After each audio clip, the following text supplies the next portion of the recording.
तीन प्रकार के होते हैं।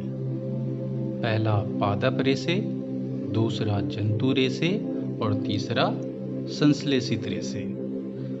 पादप रेशे ऐसे रेशे जो हमें पेड़ पौधों से प्राप्त होता है उसे पादप रेशे कहते हैं, जैसे कपास, जूट, नारियल आदि का रेशा। ऐसे रेशे जो हमें जंतुओं से प्राप्त होते हैं उसे जंतु रेशे कहते हैं, जैसे रेशम जो रेशम के कीड़े से प्राप्त होता है, ऊन भेड़ से प्राप्त होता है, याक, बकरी, ऊंट, खरगोश आदि से भी हमें रेशे प्राप्त होते हैं। पादप और जंतु रेशे हमारे प्रकृति या पर्यावरण से प्राप्त होते हैं, इसलिए इन्हें प्राकृतिक रेशे कहते हैं। अब आते हैं हम संश्लेषित रेशे की। संश्लेषित रेशे मनुष्य द्वारा विभिन्न रासायनिक विधियों के द्वारा बनाए जाते हैं, इसलिए इन्हें कृत्रिम या मानव निर्मित रेशे कहते हैं। चूंकि ये रेशे हमारे प्रकृति में नहीं पाए जाते, इसलिए इन्हें संश्लेषित रेशे कहते हैं, जैसे रेयान, नायलॉन, डेक्रॉन, टेरिलीन, डर्बन, ये सभी संश्लेषित रेशे हैं। आइए जानते हैं संश्लेषित रेशे क्या है। जिस प्रकार एक एक मोती से मिलकर माला बनता है और मोती यहाँ पर एक छोटी इकाई है जिससे बड़ी इकाई यानी माला बनती है, ठीक उसी प्रकार कृत्रिम रेशे बनाए जाते हैं। अनेक छोटी छोटी इकाइयों से मिलकर बड़ी इकाई बनता है। यहाँ प्रत्येक छोटी इकाई एक रासायनिक पदार्थ है जिससे बनने वाली बड़ी इकाई को बहुलक या पॉलीमर कहते हैं। ये बहुलक प्रकृति में भी पाए जाते हैं, जैसे कपास एक बहुलक है जो सेलुलोज कहलाता है और ये ग्लूकोज की इकाइयों से बनी होती है। रबर, रेशम, लकड़ी आदि भी बहुलक हैं। इसी प्रकार मनुष्यों द्वारा कारखाने में बनाए गए प्लास्टिक की पाइपें, बोतलें, बाल्टियां आदि भी बहुलक हैं। संश्लेषित रेशे के प्रकार। रेयान।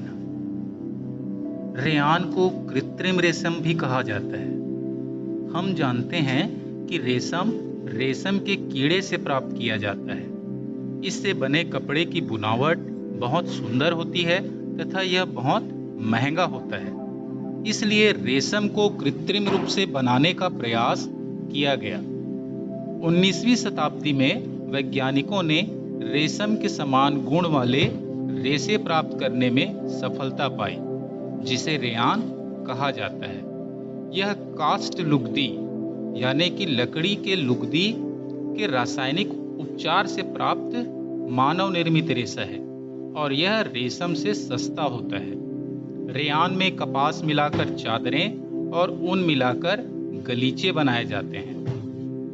नायलॉन, यह भी मानव निर्मित रेशा है।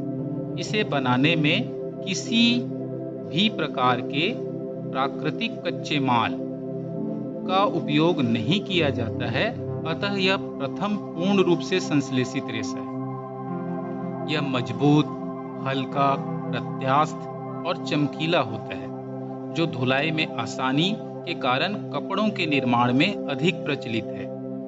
इसकी मजबूती के कारण पैराशूट, रस्सी, मोजे, ब्रश, पर्दे आदि बनाने में इसका उपयोग किया जाता है। पॉलिएस्टर, यह भी एक संश्लेषित रेशा है। इस रेशे से बने कपड़ों पर सिलवटें नहीं पड़ती है और ये सरलता से धुल जाते हैं। टेरिलीन एक लोकप्रिय पॉलिएस्टर है। इसके बहुत महीन रेशे खींचे जा सकते हैं। इसी प्रकार पीईटी पेट एक ऐसा पॉलिएस्टर है जिसका उपयोग बोतलें, बर्तन, फिल्म तार एवं अन्य उपयोगी सामग्री बनाने में किया जाता है। पॉलिएस्टर वास्तव में एक रसायन एस्टर की इकाइयों की पुनरावृत्ति से बनता है। पॉलीएस्टर एस्टर का बहुलक है। पॉलीकॉट पॉलिएस्टर और कपास का मिश्रण है। ऑलिव वूल पॉलिएस्टर और ऊन का मिश्रण है। एक्रेलिक हम सर्दियों में स्वेटर, शाल, कंबल आदि का उपयोग करते हैं। इनमें से कुछ प्राकृतिक ऊन से नहीं वरन संश्लेषित रेशों से बने होते हैं, जो एक्रेलिक कहलाता है। ये ऊन के समान ही दिखाई देते हैं। इनसे बने वस्त्र अपेक्षाकृत ऊन से सस्ते होते हैं। संश्लेषित रेशों के सामान्य गुण निम्नलिखित है।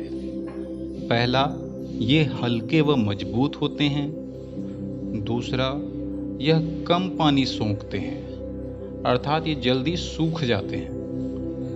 ये टिकाऊ होते हैं।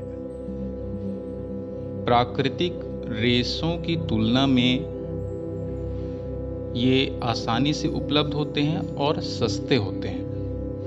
इनका रख रखाव सुविधाजनक होता है। इनसे बने कपड़ों पर सिलवटें नहीं पड़ती। कृत्रिम रेशे गर्म करने पर पिघल जाते हैं। यह इनका एक हानिकारक गुण है। यदि इन कपड़ों में आग लग जाती है तब ये पिघलकर पहनने वाले व्यक्ति के शरीर से चिपक जाते हैं। इसलिए रसोई घर में काम करते समय संश्लेषित रेशों से बने कपड़े नहीं पहनना चाहिए।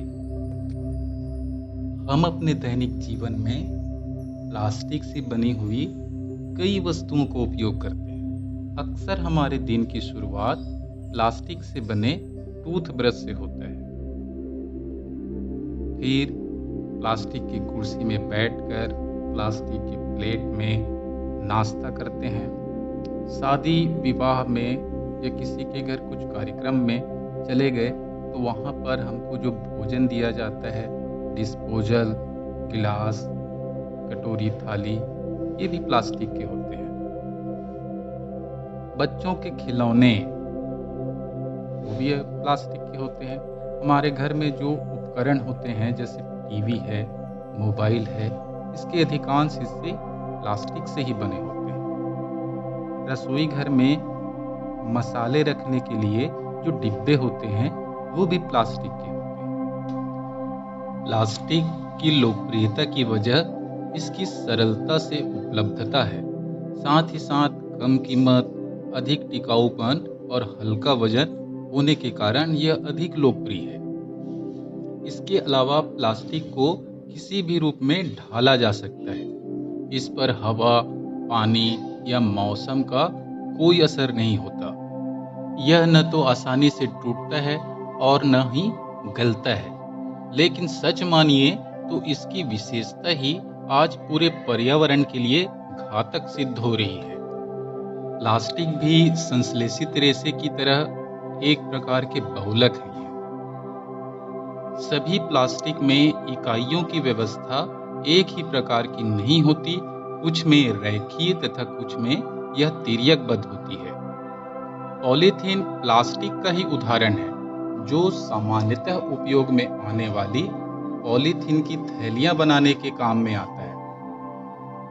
जो प्लास्टिक गर्म होने पर आसानी से विकृत हो जाता है और सरलता पूर्वक मुड़ जाता है, उसे थर्मोप्लास्टिक कहा जाता है। पॉलीथीन व पीवीसी थर्मोप्लास्टिक के उदाहरण हैं। इनका उपयोग खिलौने, कंघियां आदि बनाने में किया जाता है।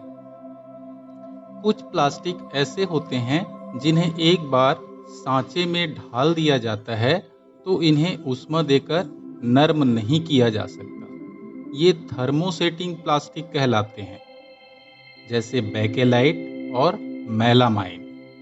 बेकेलाइट ऊष्मा और विद्युत का कुचालक होते हैं। यह बिजली के स्विच तथा बर्तनों के हत्थे यानी कि हैंडल बनाने के काम में आता है। मेलामाइन एक बहुपयोगी पदार्थ है। यह आग प्रतिरोधक है तथा अन्य प्लास्टिक की अपेक्षा ऊष्मा को सहने की अधिक क्षमता रखता है। आग बुझाने वाले कर्मचारी के परिधानों पर मेलामाइन प्लास्टिक की परत चढ़ी होती है, जो उसे अग्निरोधक बनाती है। टेफ्लॉन एक विशिष्ट प्लास्टिक है जिस पर तेल और पानी चिपकता नहीं है। यह भोजन पकाने के पात्रों पर न चिपकने वाली परत लगाने के काम आता है। हम दैनिक जीवन में प्लास्टिक की अनेक चीज़ों, थैलियों आदि का अत्यधिक उपयोग करते हैं, जिससे हमारे घरों में प्लास्टिक का कचरा इकट्ठा होता जाता है, जो घरों से निकलकर सार्वजनिक कूड़ेदानों में या नालियों में, सड़कों के किनारे, मैदानों में इकट्ठा हो जाता है। और यह प्लास्टिक न तो सड़ता है और न ही गलता है। इसलिए प्लास्टिक का निस्तारण एक प्रमुख समस्या बन गई है। वे पदार्थ जो प्राकृतिक प्रक्रिया जैसे सूक्ष्म जीवों आदि की क्रिया से अपघटित हो जाते हैं अर्थात सड़ जाते हैं, ऐसे पदार्थों को जैव निम्नीकरणीय पदार्थ कहते हैं, तथा वे पदार्थ जो प्राकृतिक प्रक्रियाओं द्वारा सरलता से अपघटित नहीं होते जैव अनिम्नीकरणीय कहलाते हैं।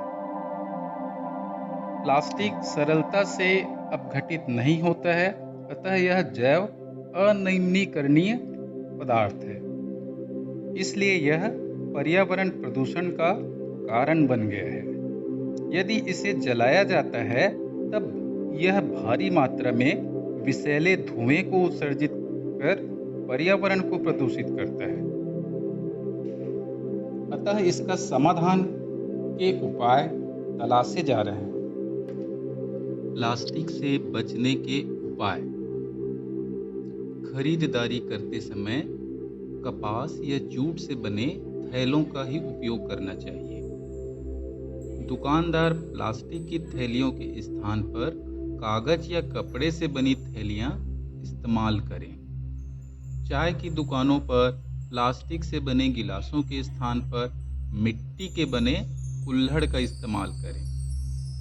खाद्य पदार्थों का संचय करने में प्लास्टिक के डिब्बों के स्थान पर स्टील या लकड़ी के बने डिब्बों का इस्तेमाल करें। 4R सिद्धांत। हमें प्रकृति के प्रति अपनी जिम्मेदारी निभाते हुए 4R सिद्धांत को अपनाना चाहिए। 4R सिद्धांत में पहला R है रिड्यूस। रिड्यूस यानी उपयोग कम करें। हमें प्लास्टिक का उपयोग कम से कम करना है। दूसरा R है रीयूज। रीयूज यानी पुनः उपयोग करें। प्लास्टिक जैसे हम कुछ सामान खरीद के ले आए तो पन्नी को हमको फेंकना नहीं है, उसको कुछ दूसरे कार्य के लिए उपयोग में ले आना है। तीसरा R है रिसाइकल। रिसाइकल का मतलब पुनः चक्रित करें। जैसे हमारे घर प्लास्टिक का कोई सामान है, कुर्सी है, टेबल है, खिलौने हैं, यदि वो टूट फूट जाए तो उसे हमें कबाड़ी वाले को बेच देना चाहिए।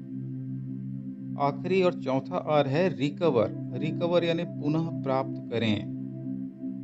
जैसे हम कबाड़ी वाले को प्लास्टिक बेच देते हैं तो वो फैक्ट्री में जाके नए सांचे में ढल के वो नया सामान बन के आ जाता है। इस प्रकार हम 4R के सिद्धांत को अपनाकर अपने पर्यावरण के प्रति हितैषी हो सकते हैं।